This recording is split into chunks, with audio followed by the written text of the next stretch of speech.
नमस्कार, मैं हूं अजय और आप देख रहे हैं लाख टके की बात, यानी दिन की सभी बड़ी खबरें और उसके पीछे छिपी खबर। और मेरठ का जवान श्रीनगर में शहीद हुआ है, ये खबर इस वक्त आ रही है।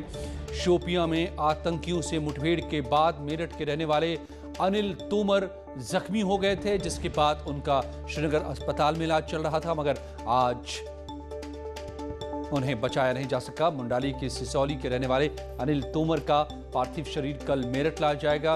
अनिल 44वीं राष्ट्रीय राइफल्स में प्लाटून हवलदार थे।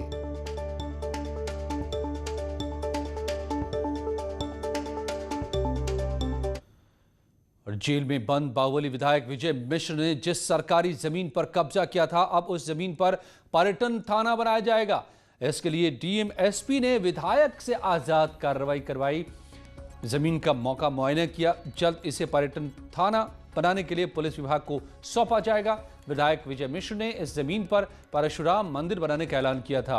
ये जमीन प्रयागराज वाराणसी नेशनल हाईवे के बीच है। हाईवे के किनारे ही विधायक विजय मिश्र ने जमीन की रजिस्ट्री करवाई थी।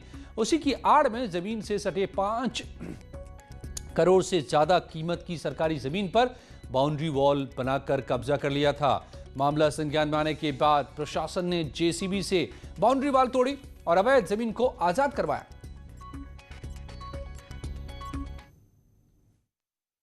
देखिए, एक तो देखना था कि कितनी ज़मीन खाली कराई गई, तो 600 एयर खाली कराई गई है ज़मीन। और मैं पुलिस अधीक्षक के साथ इस उद्देश्य से भी आया हूँ कि पर्यटन थाना बनना है हमारे जनपद में, तो उसके लिए ज़मीन सर्वथा उपयुक्त है। तो इस उद्देश्य से मैं पुलिस अधीक्षक आया था और उसको शीघ्र ही पुलिस विभाग को हस्तांतरित की जाएगी ज़मीन। और उसमें उन्नाव में थाना सदर कोतवाली पुलिस ने फरार अभियुक्त फैसल महमूद की लाखों की संपत्ति कुर्की है। कोर्ट के आदेश के बाद पुलिस ने कुर्की की कार्रवाई करते हुए अपराधी के घर का सारा सामान जब्त कर लिया। आरोपी फैसल महमूद पर 8 मुकदमे दर्ज हैं और वो काफी वक्त से फरार चल रहा है। सीओ सिटी गौरव त्रिपाठी के मुताबिक आरोपी के घर से 10 लाख का सामान कुर्क किया गया है। जल्दी आरोपी को भी गिरफ्तार कर लिया जाएगा।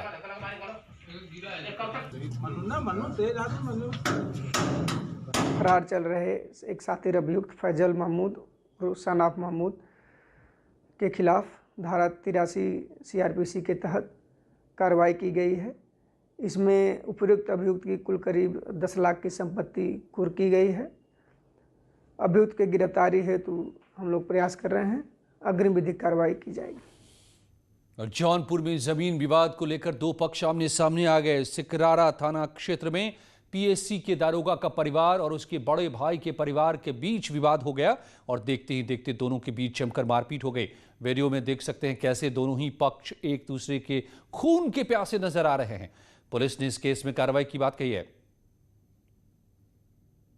लेकिन अगर ऐसा कोई चीज मारपीट हुई है तत्काल इसमें मुकदमा कायम किया जाएगा और विधिक कार्रवाई की जाएगी। लेकिन अगर ऐसा कोई चीज मारपीट हुई है तत्काल इसमें मुकदमा कायम किया जाएगा और विधिक कार्रवाई की जाएगी।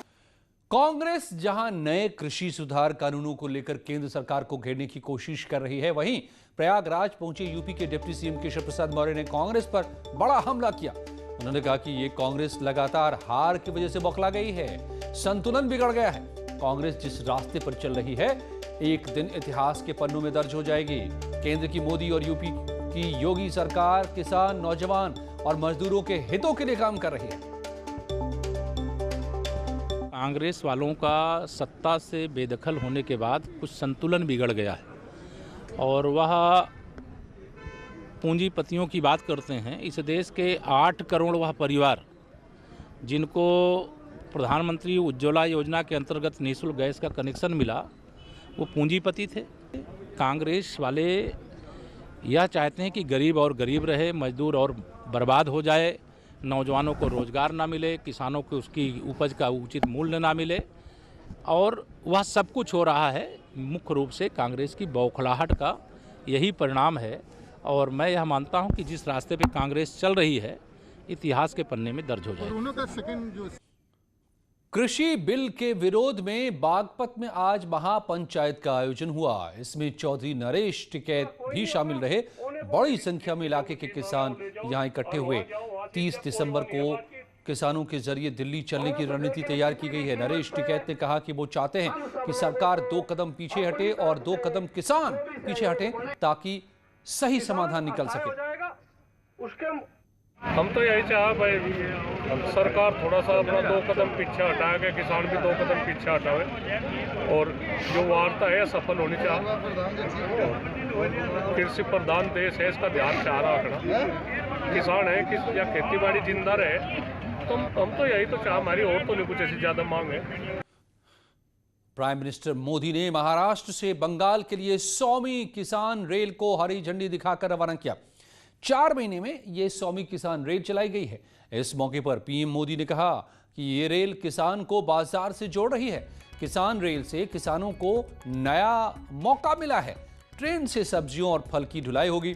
9 रूट पर अभी ट्रेन चल रही है।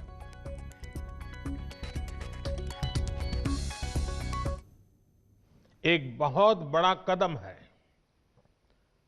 इसमें खेती से जुड़ी अर्थव्यवस्था में बड़ा बदलाव आएगा। इससे देश की कोल्ड सप्लाई चेन की ताकत भी बढ़ेगी। सबसे बड़ी बात यह कि किसान रेल से देश के 80% से अधिक छोटे और सीमांत किसानों को बहुत बड़ी शक्ति मिली है। और देश की पहली बिना ड्राइवर वाली मेट्रो को आज पीएम ने हरी झंडी दिखाकर रवाना किया। पहले चरण में ड्राइवरलेस ट्रेन मजिंटा लाइन पर जनकपुरी पश्चिम से नोएडा के बोटानिकल गार्डन मेट्रो स्टेशन के बीच दौड़ेगी। देश को पहली ड्राइवरलेस मेट्रो की सौगात मिल गई। प्रधानमंत्री नरेंद्र मोदी ने आज देश की पहली ड्राइवरलेस मेट्रो को हरी झंडी दिखाई।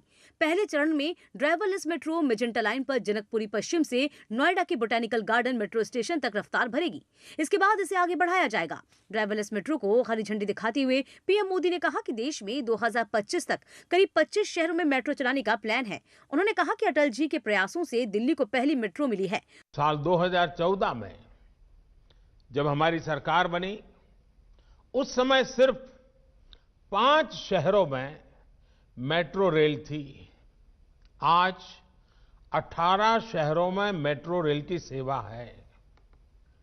वर्ष 2025 तक हम इसे 25 से ज्यादा शहरों तक विस्तार देने वाले हैं। साथ ही पीएम मोदी ने एयरपोर्ट एक्सप्रेस लाइन पर नेशनल कॉमन मोबिलिटी कार्ड सेवा की शुरुआत भी की। नेशनल कॉमन मोबिलिटी कार्ड, इससे भी दिल्ली मेट्रो जुड़ रही है। एक तरफ कांग्रेस अपना 136वां स्थापना दिवस मना रही है, वहीं दूसरी तरफ राहुल गांधी के विदेश दौरे को लेकर घमासान मच गया है। गांधी के विदेश दौरे को लेकर एक बार फिर से सवाल उठने लगे हैं। आज कांग्रेस अपना 136वां स्थापना दिवस पूरे देश में मना रही है। कार्यकर्ताओं में जोश भरने के लिए आज से बड़ा दिन उनके लिए कौन सा हो सकता था, लेकिन राहुल नदारद हैं। दूसरी तरफ किसान धरने पर बैठे हैं। 3 दिन पहले वो किसानों के समर्थन में हमेशा खड़े रहने की बात कर रहे थे, लेकिन राहुल गांधी इटली चले गए हैं। हालांकि कांग्रेस इसे राहुल गांधी का निजी दौरा बता रही है, लेकिन राहुल के विदेश दौरे को लेकर विपक्ष निशाना साध रहा है। देश भी जानता है, कांग्रेस भी जानती है कि राजनीति के प्रति उनकी गंभीरता जैसी होनी चाहिए इस रूप में नहीं है। सांसद के रूप में जैसी जिम्मेदारी का निर्वाह करना चाहिए, ऐसी जिम्मेदारी उन्होंने नहीं निभाया है। वहीं किसान नेता राकेश टिकैत का कहना है कि राहुल घूमने चले जाते हैं क्योंकि उनका मन वहीं लगता है। अरे चले जा भाई, वो घूमने चले जा, वो पहले भी चले जा कभी कभी, उसका जी लगे वहाँ पे, नए साल पर गए होंगे। अब कांग्रेस में भी उनके खिलाफ आवाज उठने लगी है। कांग्रेस के स्थापना दिवस के मौके पर कांग्रेस प्रवक्ता पवन खेड़ा ने ट्वीट करके कहा कि जब कांग्रेस कमजोर हुई है तो देश कमजोर हुआ है। आज बड़ी चुनौती है देश को ऐसी ताकतों से बचाना जो सिर्फ समाज को बांटने का काम करती हैं। आज भी कुछ लोग हैं ऐसा सपना देखने वाले, कांग्रेस को भारत का नारा बुलंद करने वाले, ये देश के खिलाफ सोच रहे हैं। ऐसी सोच ही भारत के खिलाफ है। जब जब कांग्रेस कमजोर हुई है, देश कमजोर हुआ है, ये इतिहास गवाही देता है। चुनौतियां बहुत हैं, आज भी चुनौतियां हैं, और कांग्रेस, हम सबको यह आभास है, कांग्रेस के हम सिपाही हैं, हम सबको यह आभास है कि जब जब हम में और देश की सोच में दूरी पैदा होती है, दोनों कमजोर होते हैं। चुनौती सबसे बड़ी यह है कि यह दूरी न होने पाए। अब सड़क पर जातिवाद यूपी में नहीं चलेगा। गाड़ियों पर लिखे जाति सूचक शब्दों को हटवाने के लिए सख्ती से कार्रवाई की जा रही है। कानपुर में एडीएम की गाड़ी पर ही जाति सूचक शब्द लिखा मिला। जब उनसे इस बारे में सवाल पूछा गया तो उन्होंने फौरन अपनी गलती मान ली और खुद अपना चालान कटवाने की बात कही। एडीएम बसंत अग्रवाल धान विक्रय केंद्र में औचक निरीक्षण करने पहुंचे थे जब उनकी गाड़ी पर यह लिखा नजर आया। तो मैं अगर कौन सी गाड़ी पर? आपकी गाड़ी पे? एक सेकंड में चेक लेता हूँ, मुझे पता नहीं। अगर ऐसा कुछ है तो इसमें कार्रवाई होगी, सीधी सी बात है। जो उसका कानून का बिल्कुल पालन होगा और अगर ये है तो मैं चालान कटवाता हूँ अभी अपना और इसको सुनिश्चित कराता हूँ कि इसका हम पालन करें। दिल्ली के फिरोज शाह कोटला स्टेडियम में गृह मंत्री अमित शाह ने दिवंगत अरुण जेटली की प्रतिमा का अनावरण किया।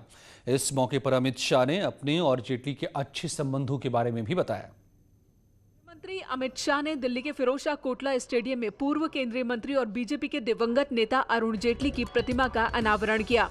इस मौके पर अमित शाह ने अपने और अरुण जेटली के बीच के संबंधों के बारे में भी बताया।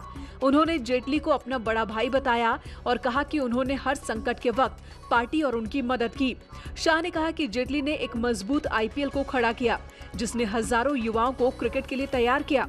भारतीय क्रिकेट में दो महत्वपूर्ण घटना है जिसने भारतीय क्रिकेट को नई दिशा दी। एक तो मैच के राइट्स बेचने का जब फैसला किया गया, वहां से भारतीय क्रिकेट को एक बहुत बड़ा आगे बढ़ने का मौका मिला, और दूसरा आईपीएल। इस आयोजन में टीम इंडिया के पूर्व कप्तान और बीसीसीआई के अध्यक्ष सौरव गांगुली समेत कई पूर्व क्रिकेटर मौजूद रहे।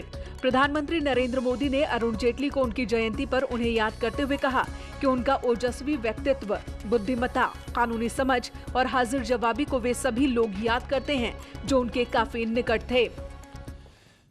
और गोंडा में स्वर्गीय पूर्व सांसद सत्यदेव सिंह का आज 13वीं संस्कार था। इस दौरान सीएम योगी श्रद्धांजलि सभा में पहुंचे। बड़गांव स्थित लॉन में आयोजित की गई इस श्रद्धांजलि सभा में सीएम योगी के साथ जम्मू कश्मीर के उपराज्यपाल मनोज सिन्हा, बीजेपी सांसद महेंद्र पांडे भी मौजूद रहे। सभी ने स्वर्गीय पूर्व सांसद को श्रद्धांजलि दी।